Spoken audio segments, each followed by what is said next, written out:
This is an introduction to some of the emerging findings from the work we've been doing with the County Council network over the last couple of months. The purpose of the work has been really to dive deeply into understanding the role that counties are playing through the interventions and investments they make in driving place-based growth. As we've done this, we've wanted to look at the challenges and barriers that are hindering place-based growth.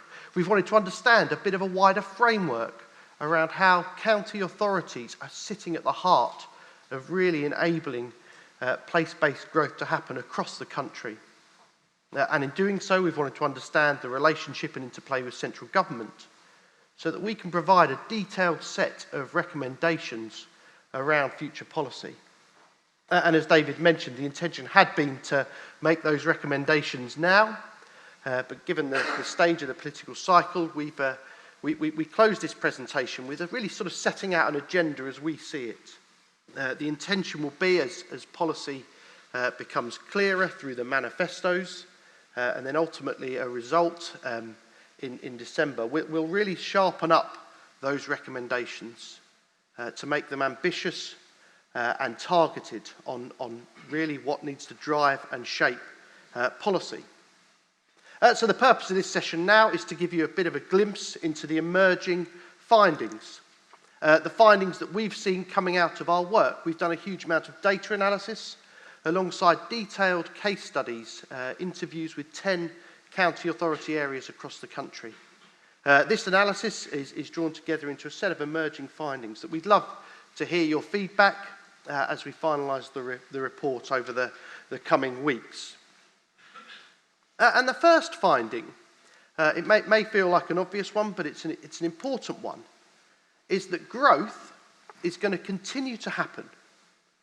It's going to continue to happen over the coming decades, but if the benefits are going to be realised, then there's a real need for strong leadership, particularly at the county authority level. If you look at the graph on the left-hand side of the screen as you look at it, you can see that whilst proportionally counties authorities are seeing the second highest proportion of growth, if you look at the absolute growth, the size of that bar, you can see that counties are going to be home to where a significant proportion of future growth is going to be. County authorities are therefore essential in understanding and shaping growth in the future. But importantly, alongside the actual amount of growth, there are going to be a series of macro trends, big picture trends that are going to shape how this growth is going to play out. It's going to be different to what has gone before. So we're going to see economic centres, our towns and our cities, they're going to become bigger. They're going to become smarter in terms of more technology enabled. A link to that, we're going to see continued advances in technology and digital innovation. Artificial intelligence, things like that are going to disrupt and change the business models of our businesses. They're going to change the way authorities actually interact and engage with people. We're going to see new generations with different priorities.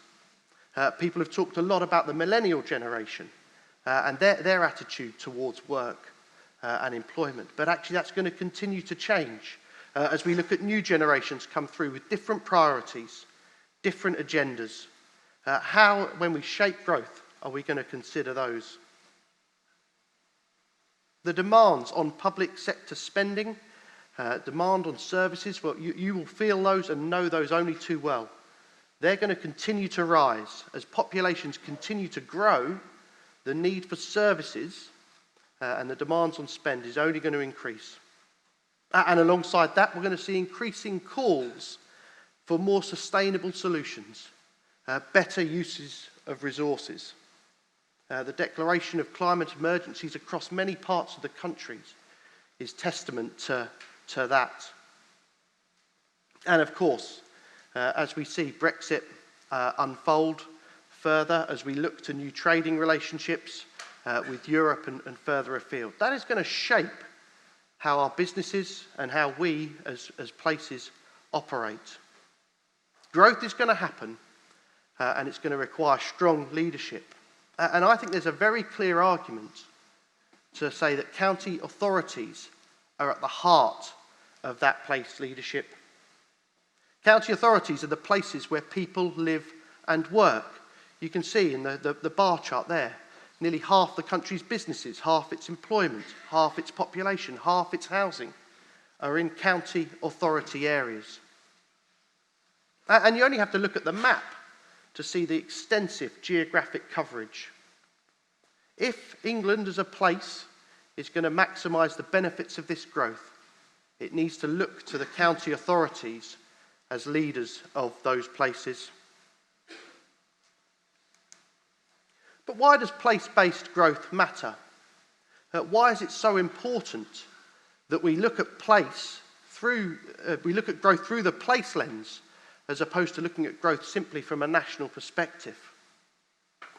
Well, here are three key reasons that we found through our research and analysis that really points to the importance of place-based growth. And the first of these is the scale of spatial inequality that exists. It's a scale that demands a place-based response. These two graphs on the screen look firstly at a whole range of indicators related to the business environment and also to living standards. It's a very simple graph. The zero is the national average, and those above and below are the number of authorities above the national average and those below the national average. And you can see across these indicators, as we look at county authorities, that there are a significant number of authorities sitting below the national average on a number of indicators. On some others, there are a number above, but there are still, on all indicators, bar one, county authorities that sit way below the national average. And that's a gap that's getting wider. This inequality is critical. It demands a place-based response, because actually we need to understand the characteristics and issues in those places to really start to drive solutions that are going to implement change. And it's not just at the authority level, but actually it's within county authorities. We see huge variation. These graphs here, just to help you explain, this looks at the different county council areas, and it looks at the range of deprivation between each of the district areas, with the sort of two feathers at either end showing the least deprived and the most deprived. And you can see, just from this simple visual, the range that exists within county authority areas. National policy will not pick up this sort of variation. If we want to affect change at a local level, if we want to drive growth, we have to be cognizant of these sorts of issues. That's just one indicator, but there are numerous like that. Place-based growth matters because spatial inequality demands it. The second important reason why place-based growth matters is that actually if we're going to unlock markets, if we're going to stimulate growth, then we need local leadership. Growth requires a strategic oversight role. The two graphs on this slide show the proportion over the last 5 years of housing that's grown and the way in which the economy's grown as measured by GVA. And you can see very simply from this graph the difference that exists. County authority areas have seen the highest proportion of dwelling stock growth, but actually a lower than national proportion of economic growth. That disparity, unless it's done within a strategic way, unless it's managed accordingly, will store up challenges and issues. Growth requires a strategic oversight to link housing growth with economic growth, with enabling people to access those opportunities. It needs to be shaped, as we've already talked about, by a deep understanding of the local economy. And it needs to be guided by medium to long-term plans. David made the point in his introduction about the need to look beyond sort of particular political cycles. And that's particularly important at a local leadership around a place. It's putting the place over the the organisation and actually saying what's really needed to drive growth here. And the third reason that we found that place-based growth really matters is that actually if strategic investment is going to be made, it requires a geographic understanding. Here are two illustrations of that. The graph on your left looks at the proportion of residents within county authority areas who commute into a core city or London, and it looks also alongside the proportion of residents that have higher level skills. And you can see by the mixed picture here that actually different economies operate in different ways. So you'll have those in the top corner up here who are very much based on other city centre economies. They'll have people moving out, so their skill base is very dependent on that. Opposite to that, you'll have those areas that are more self-contained. And you can work through that graph. Now, each of those issues is unique to an individual area. It requires a local response to understand how that strategic investment should be made. The other graph looks at the levels of rurality alongside the availability of superfast broadband. And you can see there a clear negative correlation. Those areas that are more rural have less access to superfast broadband. Strategic investment requires that geographic understanding in order to really direct and use resources in the best possible way. And as part of that, closing the infrastructure gap is critical. A number of authorities have started to map out and understand their individual infrastructure gaps. And those that have done it, the range of infrastructure investment needed is between £2 and £7 billion. That's a huge amount of money, but it requires a deep geographic understanding if that investment is to be maximised.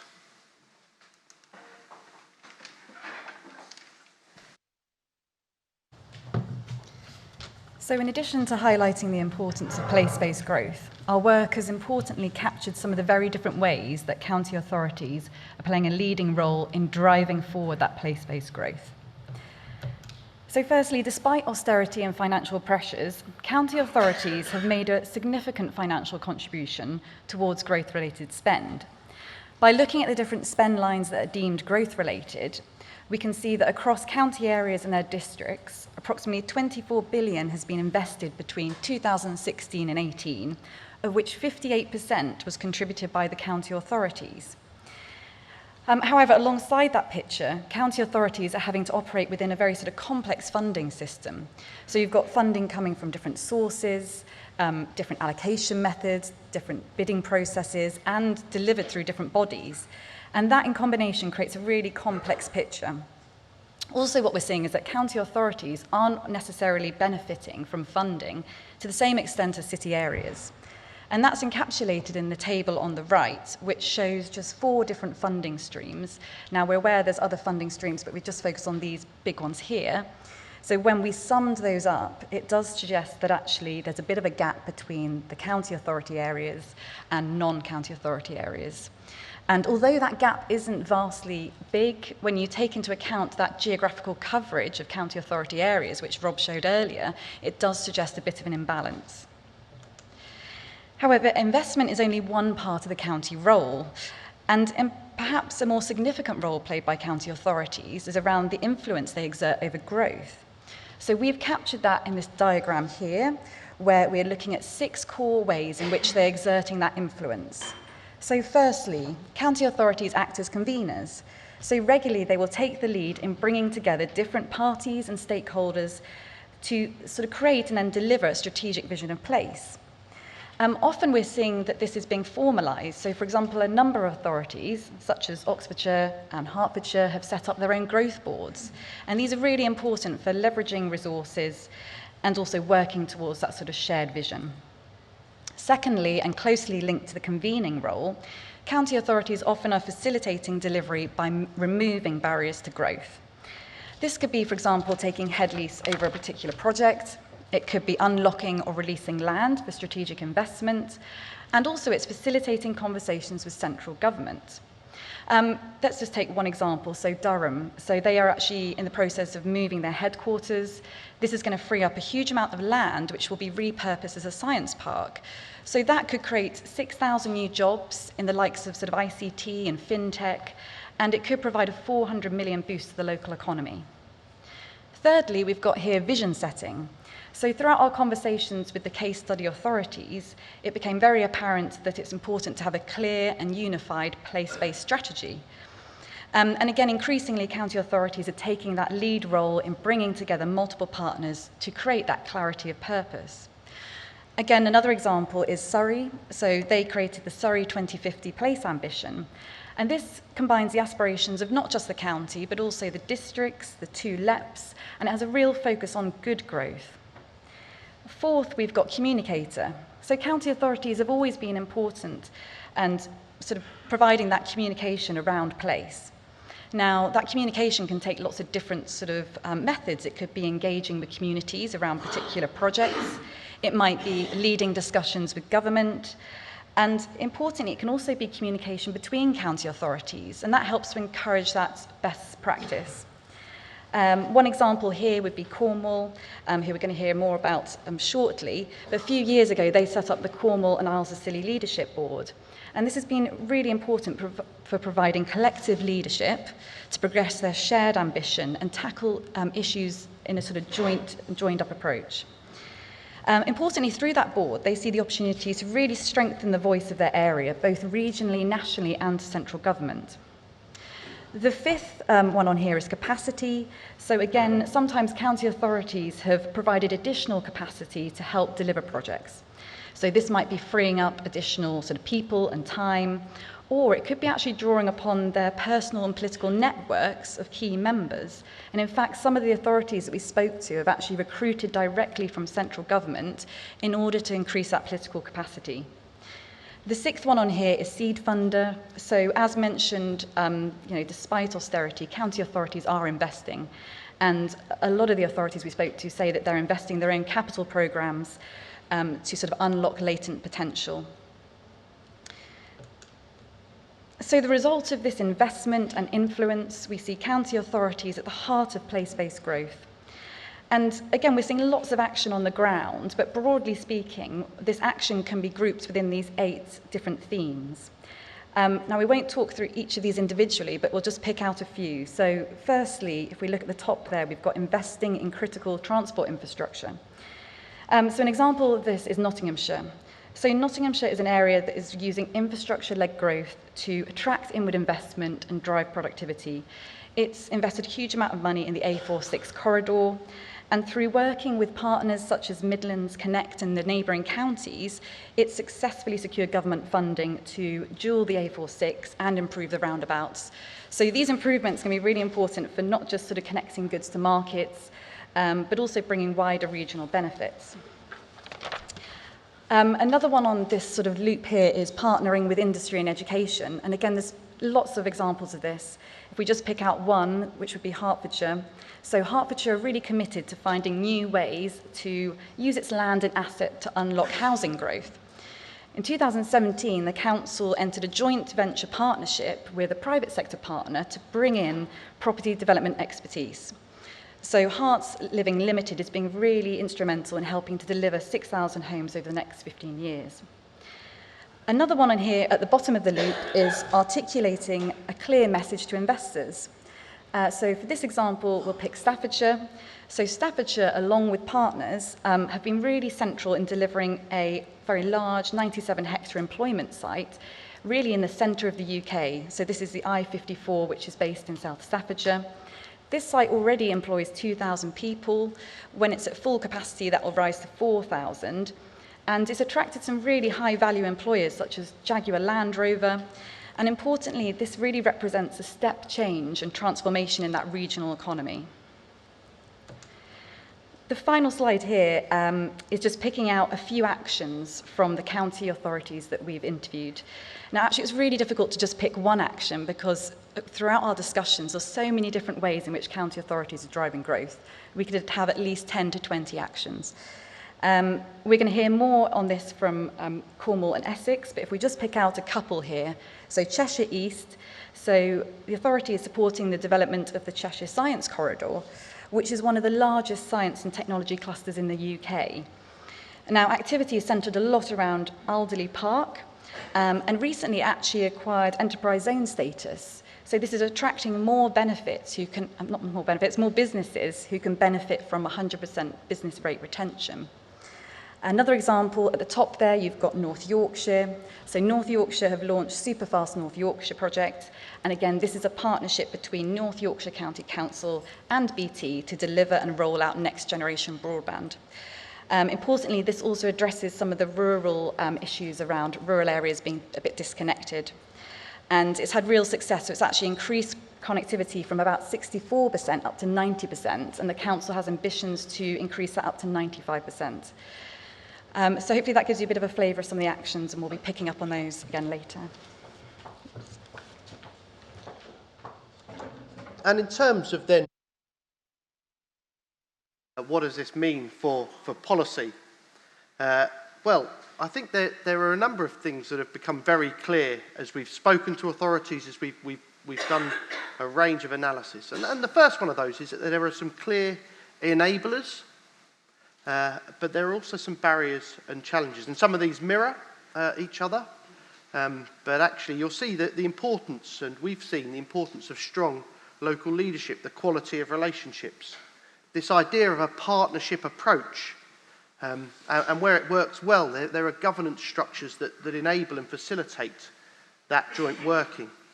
The creation of joint strategic plans has also been hugely important in driving forward place-based growth. It's enabled clear communication.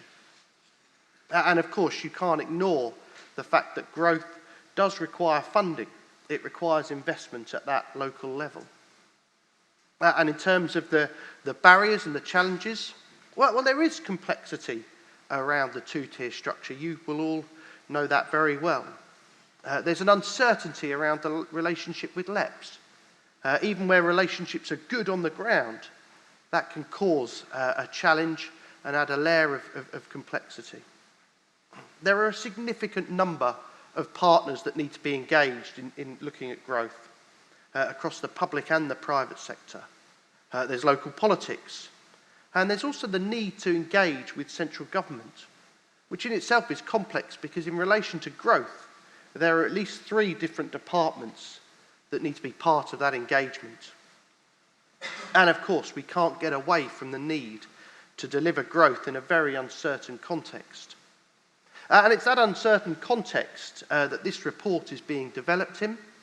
And as we wait to see the manifestos and the outcome of the election, it's an uncertain context that could have quite profound implications for place-based growth. So what is the future of LEPs going to be? Is structural reform going to remain a priority? Is there a future for regional governance? Those in themselves will dramatically change the way in which place-based growth will work out over the coming years. All of the parties have talked about significant investment. But what's the focus of that investment going to be? Is it going to be homes, or is it going to be infrastructure, or is it going to be wider regeneration programmes? Is that investment going to be balanced across counties and cities?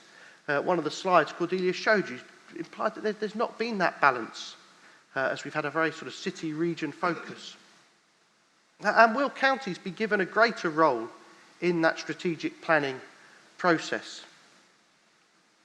The context is uncertain, but I think through our work, we feel that there's a very clear agenda emerging. A clear agenda that will shape and underpin the recommendations that come out of our report and really hopefully will shape policy. And the first of those, you will have seen it through a number of the slides, it's that strong local leadership is critical to place-based growth. That strong leadership creates a vision. It provides stability and certainty in an often uncertain context. There's a need to enable delivery capacity. If we're going to deliver transformational projects locally, there needs to be the skills and capacity to do that. That needs to be invested in. Powers need to be provided at the right scale to facilitate growth. Some of that will mean that counties need to have more powers. Others, it will be about the balance between different tiers. The funding landscape needs to be hugely simplified. It needs to be streamlined, and we would argue needs to be more place-based to really have the impact required. And the final one is that infrastructure investment is absolutely needed. We saw the gap, but it's got to be in a planned way. It's got to be focused on unlocking market opportunities and enabling economic growth. Thank you.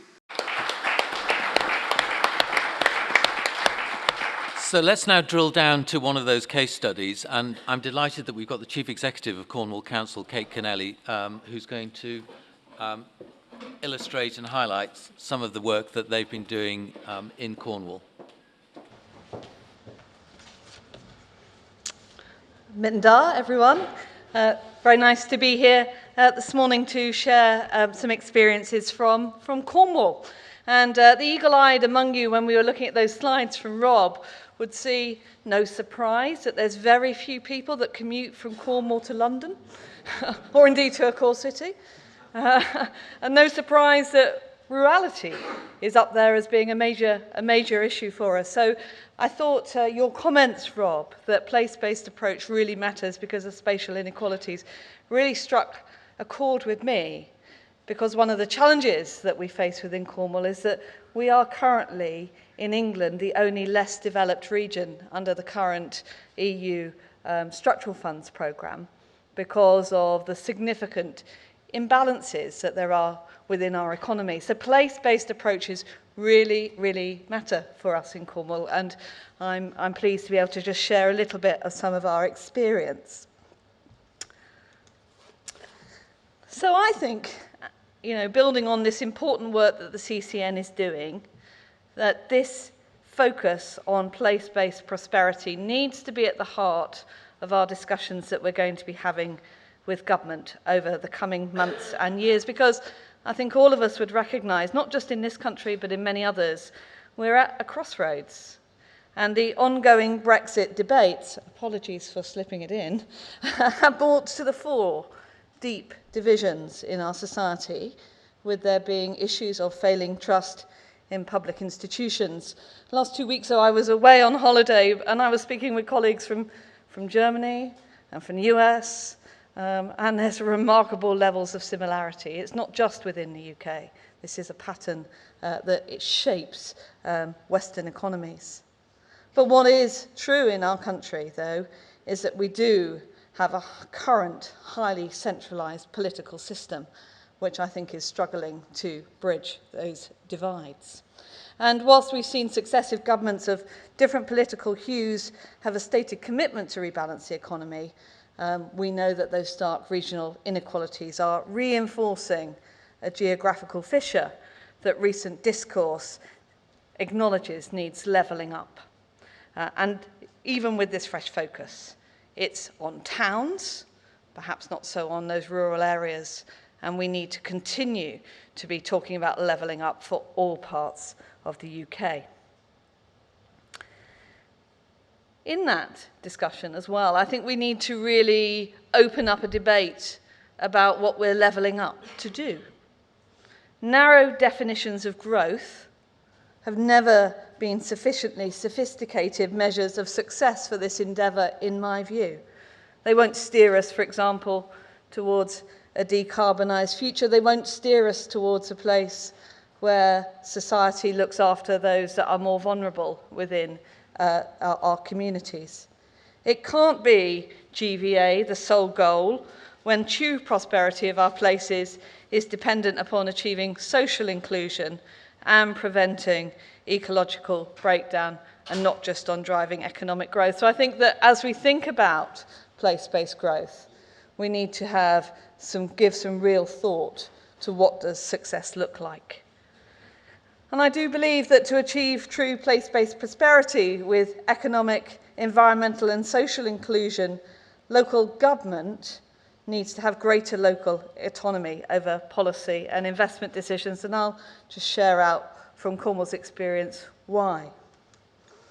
So Cornwall Council is 10 years young, having become a unitary in 2009 and a devolution deal in 2015, and I think that in that decade we can point to where with greater autonomy we can drive clean and inclusive growth.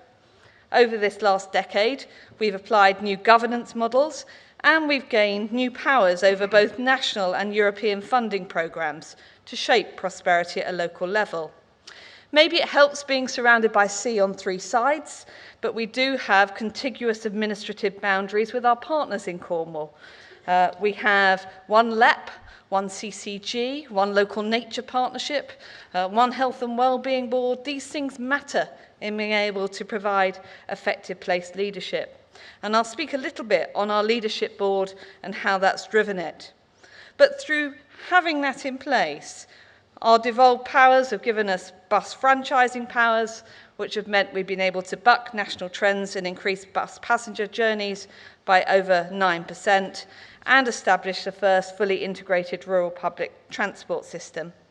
And our intermediate body status for the EU structural programmes has given us local control over European funding, which we've been able to use to invest in priorities that are right for Cornwall, but aren't national priorities, such as deep geothermal energy, being able to use European funds for transport, pioneer other new renewable technologies to support our decarbonised future.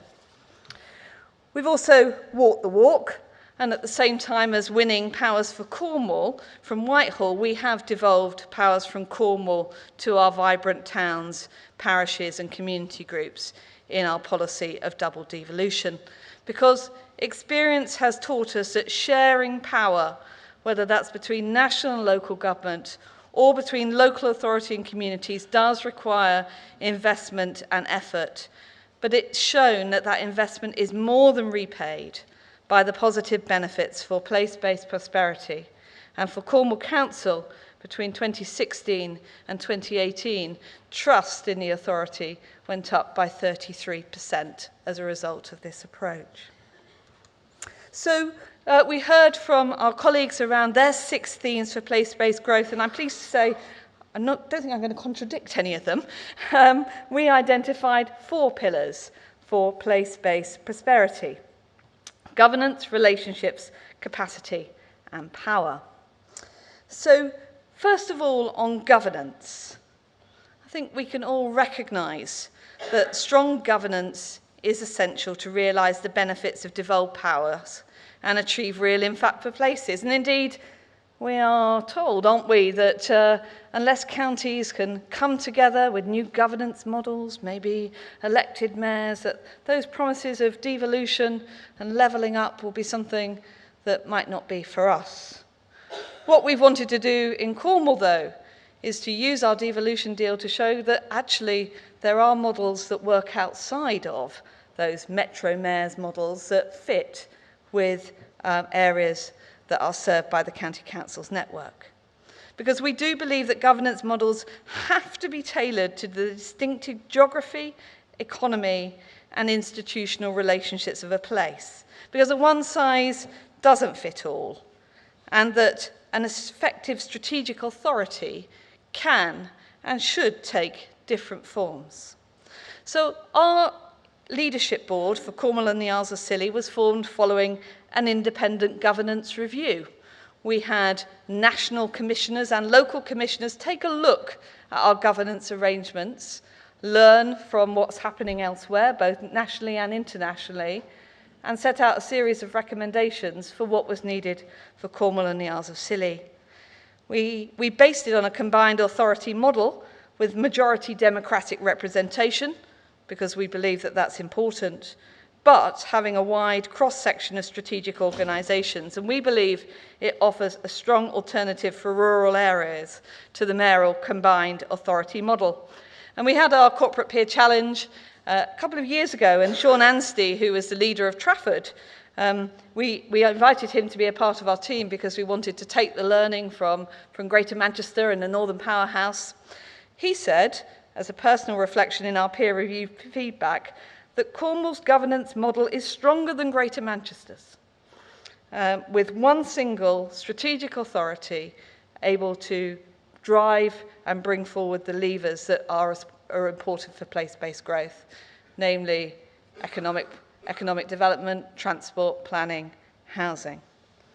And we believe that through the work that we've done, we have a model that we can show and that we'd be happy for other areas to piggyback on the back of, around how we can show that we can earn the confidence to be levelled up. Because it's time that, as we move into this next decade, that national government recognises that strategic authorities can take many forms, and greater local powers can be matched with accountability within a broader framework of not just elected mayors, but also strategic authority models that are suitable for local identity, geography, and landscape. Because this is essential to give every place the opportunity to prosper. And national policy must allow powers to be devolved to all forms of strategic authority. So the next slide, and our second pillar, is about relationships. And we all know that they matter, and that strong, mature relationships are not synonymous, though, of course, with governance models, or indeed guaranteed by them.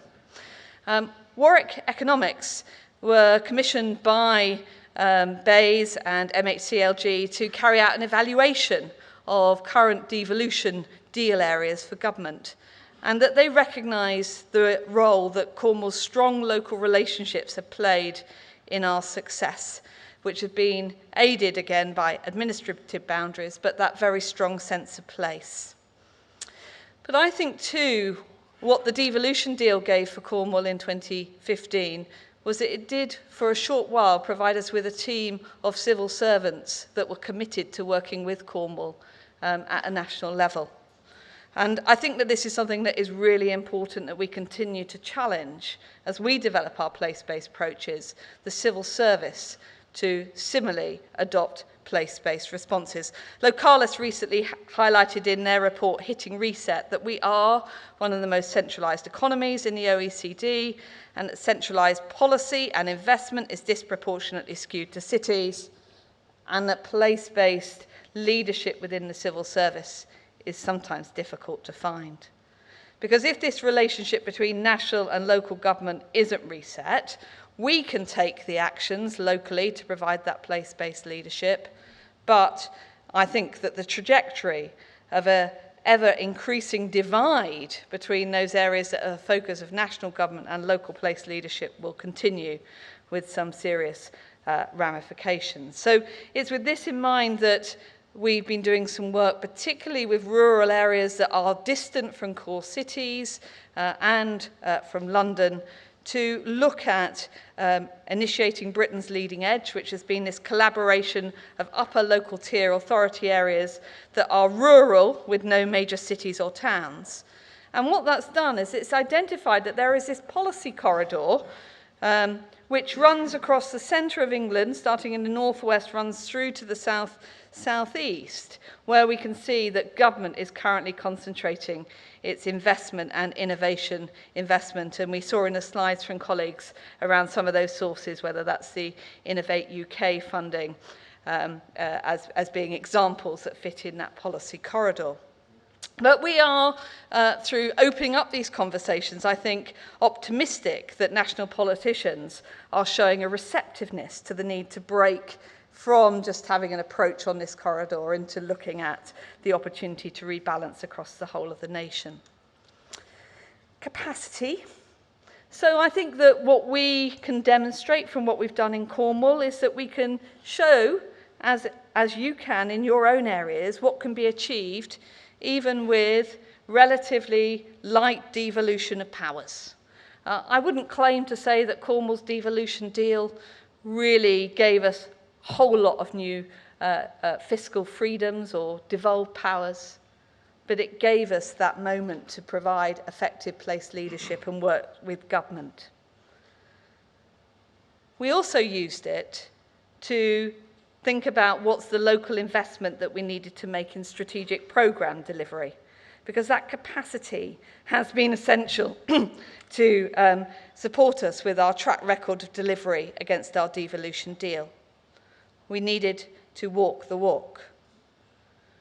But that bias that I spoke about in terms of capacity funding and funding for metropolitan areas rather over rural areas, we've seen be played out with, in the autumn budget 2017, £12 million of capacity funding being allocated to mayoral areas to help to deliver place-based growth, and not a penny in terms of an equivalence for non-mayoral areas.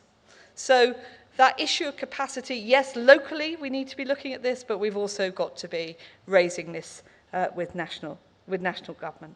Because any future devolution framework has to recognise the need for investment in capacity alongside fiscal and devolution for local authorities and partners to effect that genuine change, especially in the context of the ongoing cost and demand pressures that we all face.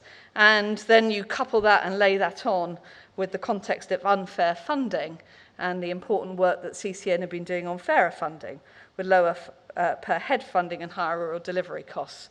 It's really important that we are not silent on this.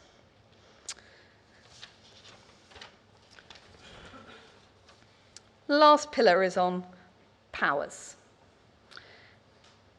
For place-based prosperity, it might appear, and it is the most obvious, that we need to have the powers to act. And it's imperative that local government is given the autonomy in decisions that have the ability to shape and scope the right strategies for economic well-being, social inclusion, and dealing with the ever-increasing threats of climate change and the opportunities that come with those threats. And there is considerable scope for further fiscal devolution. And the work that CCN did on looking at fiscal devolution in 2017 is still really relevant. We need to go back to that and continue to push. Further fiscal devolution, provided that that suitable no detriment safeguards are in place, I think is imperative. Localists have made cogent arguments for genuinely committing to fiscal devolution, breaking councils' reliance on council tax just to remain solvent as part of this reset of central local government relationships.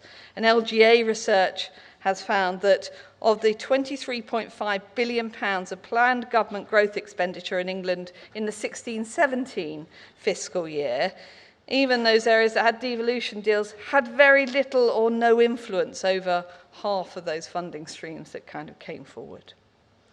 So fiscal devolution is something that I think we need to keep pushing for. So I believe that Cornwall, over its 10 years, has put in place things that work for Cornwall. They might be of relevance for other areas. I think we've got a rival model to rival that of any combined authority. And I hope that some of these insights can enable us to work together to make sure that we have a future national policy framework that enables all of our places in the UK to prosper and make their distinctive contribution to a sustainable national economy.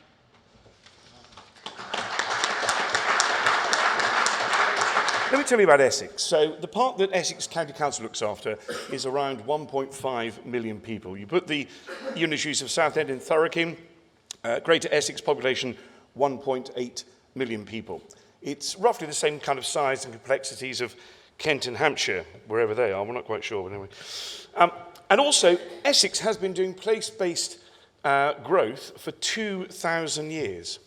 When the Romans came here, they made Colchester, my hometown, the first capital city of the province of Britannica. Julius Caesar landed at Deal. He marched straight through Kent with his legions, roughly the same speed as you drive down the M2 now. Didn't like what he saw and came to Essex. Good man, top man. He also apparently had a row with the then Kent tribal chieftain, who history tells us was called Paulius Carterus. Yes, he really has been around that long. Okay, right. And is still here. So, the Essex story. Just give a little idea of how we are calculating things. You will see a lot of similarities in your own counties as well. The numbers may change, but you'll see the same kind of scale.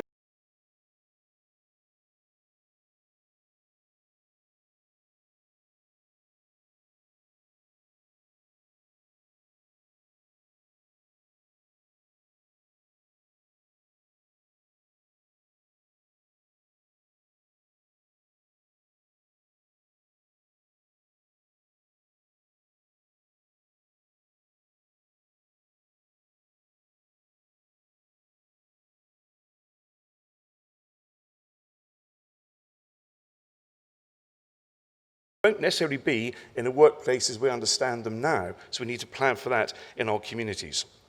We're going to need, as you can see, 180,000 new homes. The plans we have so far, including our 9 garden communities, will only take us to 138,000. We have to go at some pace. And we have to explain it to the public as well. You can't do things to the public, you have to bring them along with you. And as we all know, everyone agrees you want housing as long as you don't build it next to me. That is just a fact we have to live with in politics, but we have to convince people this is for them, for their families, and for their future of their families as well. And if we don't, we won't stand still. We will go backwards rapidly. And in a country that's going to be not in Europe, as far as we know, not in Europe, and I won't mention Brexit again, although I usually talk about Brexit, we need to make sure we are a global player. And therefore, we've got to keep up with the Far East and the Middle East as well as America and the rest of Europe when it comes to these technologies. So this is our vision for economic growth. I talked about building communities. We've done an industrial strategy. We've all done industrial strategies. I think every person in the country has done an industrial strategy individually for them. We don't know what's happened to them, but nonetheless, that's what we're playing with because it's an important piece of work to look at to see exactly what our communities are going to look like, the jobs that are required, and how this place is going to look, in our case, Essex. So building those communities that actually don't exist at the moment, especially when it comes to garden communities. They are for local people, and a lot of that growth is going to come from indigenous population of Essex, not just people moving in as well. So we need to think about those communities, what they will look like, and how they will integrate with existing communities. All of us live in very historic places. All of us represent counties that are medieval in terms of their structure. All of them are very important, and nobody wants them to change. But they have to change, and we have to explain how that change is going to take place, and we have to make sure that whatever we build integrates with what we have at the moment. Now, modelling connectivity is not just about building more roads. Who knows, in the next 80 years, we might not have roads as we understand them. So you have to think about those alternative ways of getting around and start preparing for that now. You have to think, as you know, way ahead of where you are at the moment. Very difficult for politicians and officers as well, because you have to deal with the here and now. We have to fill in the potholes, we have to repair the roads, we have to deal with adult social care as it exists. But at the same time, it is our duty to make sure we are thinking ahead, planning ahead, what is it possibly going to look like, bringing in some of the best brains we have around us to make that happen. Connectivity all means about the way we communicate as well. If you would have come to this conference even 10 years ago, you wouldn't have been sitting on iPhones playing games while listening to Kevin Bentley. Everyone's looking up now. Oh, it's me. I can see you. You wouldn't have been communicating the way you're communicating now. As I speak, I'm being twittered about. I saw the picture being taken. That would never happen 10 years ago. What is going to happen in the next 10, 20, 30 years from now? We know we're going to have the rollout of 5G, which will come with its own complications about putting in those masts where in places people don't want them. We've got to think about how we deal with that as well. But people demand the connectivity, but they don't want the post in their village. We have to deal with that. And natural assets. We all have them, but in Essex, we are blessed by a great location. We're very close to the capital. We have a fantastic coastline. Actually, it's longer than Cornwall's coastline. Yes, it is. We have all those little islands. There it is. We've measured it, we know. With a ruler. But also, we have 2 international airports and we have 5 international seaports. So all that are these assets we have to grow on, plus, of course, we're 80% rural as well. So, what have we done? Because infrastructure is hugely important in all of this. Now, we were lucky, we put in 3 HIF bids, and we've got 2 of them so far. We've done a joint one with Hertfordshire. We're hoping that will be one of the next ones mentioned, because that's very important for the garden community that we're doing jointly together with our district partners. So as you can see the figures, £318 million for transport improvements in Essex. Broken down into those 2, the first is Bewley Station. Now this is a new station train station this is, in Chelmsford. I wrote about this 30 years ago when I was a journalist. It was called Springfield Halt. 30 years later, we're delivering it. It's going to transform that part of Chelmsford with a new northeast bypass as well. There's a new garden community going there, and it's going to make that completely different. It's going to start freeing up the city centre from congestion, but also putting in alternative methods of transport, which is hugely vital as well. You go to Tendring, which is the Harwich-Clacton tendering area of Colchester, right on the northeast, with Colchester, a new garden community there of around 10,000 houses. We have put plans in for rapid transit there. I think we can do better. We're ambitious. We can do a lot better than that. I'd like to see that rapid transit not just in that area, but go right across that northern part of Essex that links Colchester to Stansted to Cambridge into Hertfordshire and then down to London. That's real alternative transport. That means you could get to an airport and never get in your car. That's what we need to plan for. And we have a new link road, because that's going to transform this part of Essex as well. Putting in this new link road that's going to make sure cars don't have to come into the centre of Colchester to get round. Hugely important. But what kind of road is it going to be in the next 20 or 30 years?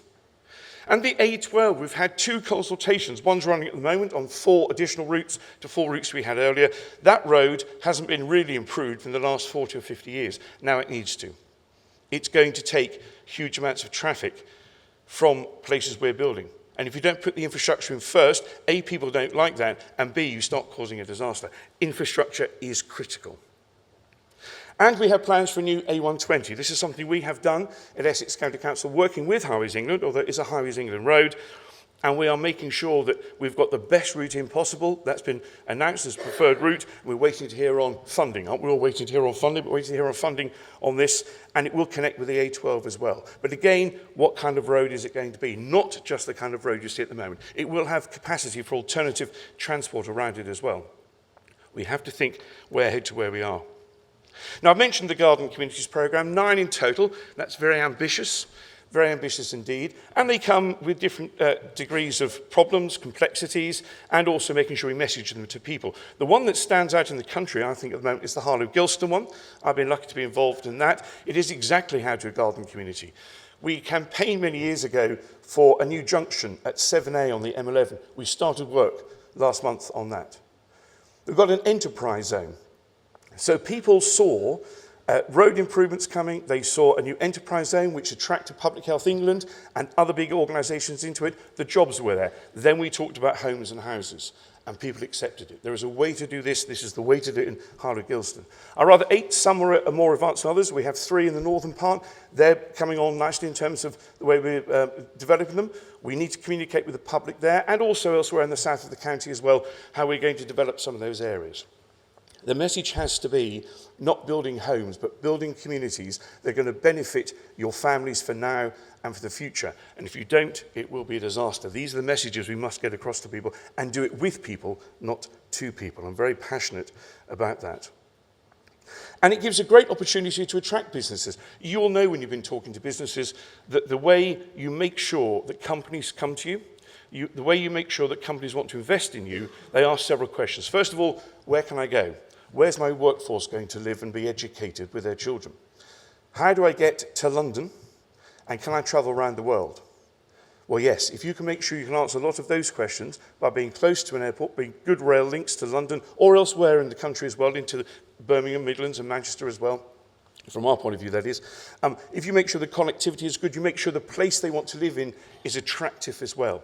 So place-based growth is not just about houses, it's about the way we build communities using those natural assets to attract people as well. It is a great place then to live, work and play. So what I would say, ladies and gentlemen, in Essex we have huge ambition for growth, huge ambition to improve the lives of people now and in the future. So hey, perhaps the only way is Essex.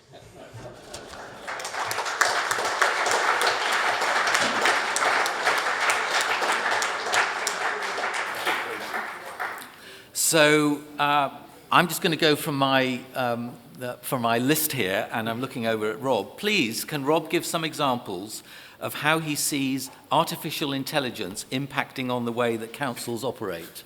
I think if I knew the full answer to that question, I'd be investing in different technologies. I mean, I think for me, I think I see artificial intelligence playing two sort of key ways. One is in the actual delivery of services. I think there's going to be a way in which that technology will be so enabled that we will remove the need for some human interaction in the front line delivery of services. I think that does need to be caveated, because I think that real care needs to be taken that in doing that, we don't do that too early when the technology is not suitable. And two, that we do it in a way that doesn't remove the sort of human empathy aspect that often faces people when they do engage with services. So I think there's the engagement with services. I think then the other big way that we see lots of stuff happening is then actually with the data that then gets captured through service delivery, through operations, and it's the ability to use that data and sophisticated algorithms, many of which don't exist yet, to actually make better decisions in how services delivered, budgets are spent, and things like that. So I think it's the engagement at the front line, but then also how we use the data behind the scenes. Thanks, Rob. Kevin, I'm going to turn to you next. Those of us who read the MJ from front to back will have seen that you've been advertising recently for a digital expert. And then we have jointly won a prize for work we've been doing on highways. Yes, we have, absolutely. Yeah, so I mentioned a moment ago there are jobs that are going to exist in the future. We don't know what they are yet, but we're making good inroads into that. And what we do understand, we all understand, that the way we communicate, digital channels are hugely important. The way we now do highways, of course, the way we map the roads is all done digitally.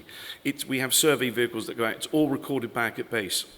We know when a pothole is going to come before it actually happens. Whether we fill it in quickly enough is a different matter, but we know it's going to come and the way we map roads. So that's why we won that particular award. And artificial intelligence is going to play a huge part, I think particularly in adult social services and also children's services as well as care in the care sector.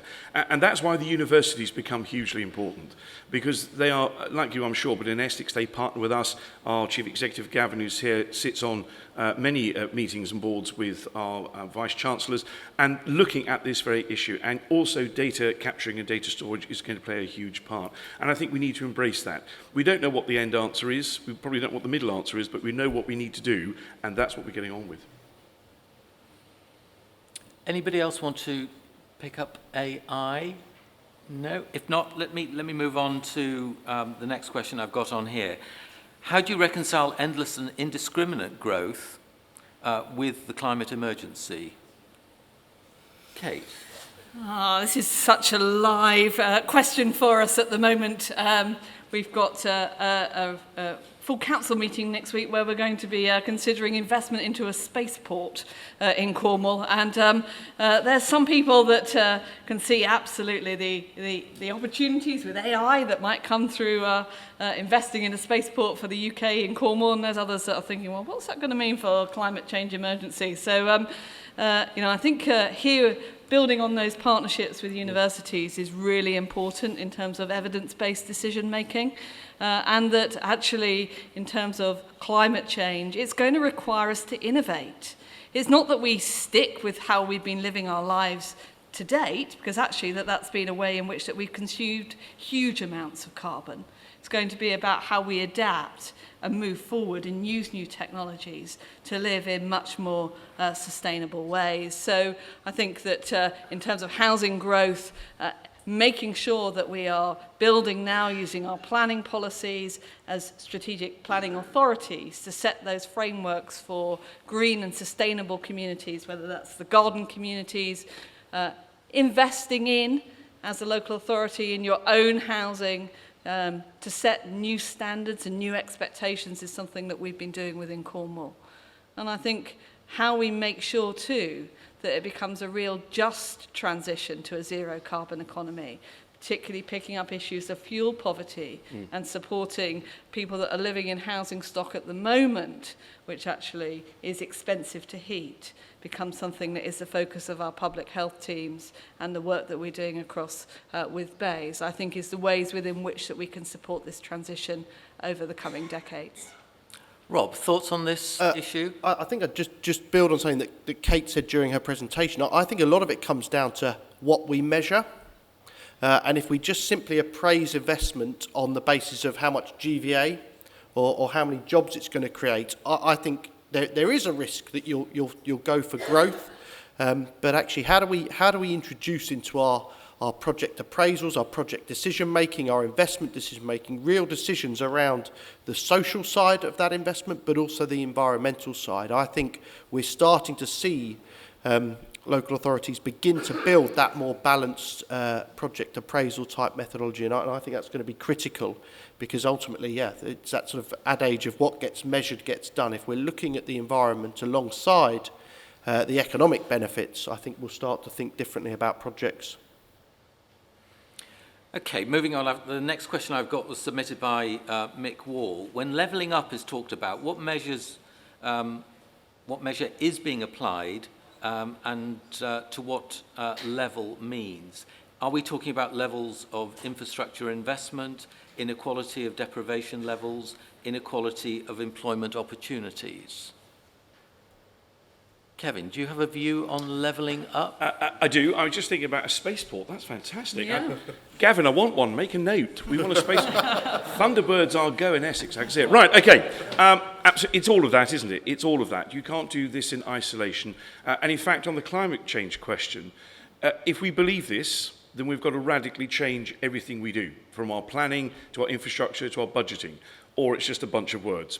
So we have really got to start rethinking and be radical, in my opinion, about it as well. The way we build homes can't be the way we build homes now, if you want to hit climate change. The way we build roads and use transport can't be the way it is now, if we want to do that. We've got to make sure people who are living in deprived areas, in Essex we have deprived areas, it's very sad, but we must make sure we are giving every opportunity to every single person in every single part of our county and the country, and those areas that are deprived as well. It is hugely important. So levelling up means everything, but the real levelling up is the honest conversation we need to have, is if we're going to do climate change, we're going to make sure we have zero carbon emissions, we have all got to radically do it different. Kate? Yes, I mean, I think that levelling up is certainly a phrase I think we're going to be hearing a lot over the coming weeks, whether that's been talked about in terms of levelling up powers amongst metro mayors. I think that we've got to be talking about a levelling up of powers outside of metropolitan areas. I think that there's areas too which talks about rebalancing out of London. We need to make sure that that's not just rebalancing out of London to core cities that are outside of London, but are also around taking that rebalancing out to areas that don't have core cities within them. If you just look at where the government catapults are, for example, they are not situated in some of the rural areas for which actually being ideally placed might be better for, whether that's about renewable energies, for example, where we know that a lot of those are in outside of urban areas. I think we also need to challenge around levelling up in terms of Innovate UK funding, which we heard our colleagues kind of talk about. Again, that shows a heavy preponderance to where larger businesses sit, because levels of match that's available from small and micro businesses is much harder for them to sustain, and that continues to drive a set of inequalities across. So I think that we've got, within the work that CCN have done, a number of different examples that we can be using together as a network to say, well, these are the areas that we'd like to see you levelling up on, as well as opportunities around the economy or about powers between metropolitan mayors and non-metropolitan areas. And I'd use an example from my own area. Those of us around authorities around London, many of us have got post-war new towns in them. and those post-war new towns have a complete dichotomy in terms of relatively high deprivation and poor attainment, but yet, because of the way they were designed, they have some of the most strong industrial areas, commercial areas, anywhere in the southeast. And so if I look at Harlow, Kevin, I look at Stevenage, fantastic employment, but nevertheless areas of deprivation and poor attainment. And so levelling up in those communities, certainly for us in Hertfordshire with our 3 post-war new towns, it's about regeneration and pulling all the levers in terms of regeneration, going into education, skills, and indeed then the infrastructure that these communities have got. Okay, I'm just going to end up on one question. Coming back, Kate, to your leadership board. Does Julian chair it? He does. And you've only got one MP on there. That's right. And so just give it, and transparency. Might be enough. If I was if I was living in Truro, would I know about it? And could I go online and read about it and see about it? Tell us a little bit more about the Leadership Board. Yes, thank you. The Leadership Board, it is a public open meeting. It is webcast. There have been people that have tuned in on a Friday to watch the Cornwall and Isles of Scilly Leadership Board in action, and we felt we wanted it to be a reflection of Team Cornwall and Scilly's, and we asked the 6 MPs to agree between themselves who they wanted to sit on that board to represent Westminster, along with our Bays representative, as if you like, the executive support to that MP. And prior to the Leadership Board meeting take place, we meet with the 6 MPs the week before to go through what the issues are that are going to the Leadership Board, to be then looking at how we might be then building our lobbying platform as a Leadership Board and the role that we want them to perform. So we've got we've got the Police and Crime Commissioner that sits on it, and what we've sought to do is to make sure that of the thematic sort of sub-partnerships, whether that's the Health and Wellbeing Board or the Local Nature Partnership or the Local Enterprise Partnership or the Safer Communities Partnership, is that we've got a political leader that represents those partnerships and then supported by the executive support. So what it's done is that it's been a mechanism that's been able us to kind of set the vision for Cornwall the place and then use our thematic partnerships underneath to take that forward. Thank you for that. So a fascinating session. If I was just summarising some of the things which came out very strongly for me was governance, powers, relationship, funding simplified, capacity, and I know, Kevin, that you made some very strong overtures to the Secretary of State about capacity in relation to your HIF bids. And this whole thing about investment and the funding that we are needing to rely on to support this growth being simplified. So thank you for your contributions. We will see the Grant Thornton full report after the general election. We're still to decide when we're actually going to launch that. But you can see the direction in which we're heading, and we hope that that will be a really significant prompt and a persuasive prompt to the new government in order to support the sort of work that as county authorities we're doing. So thank you.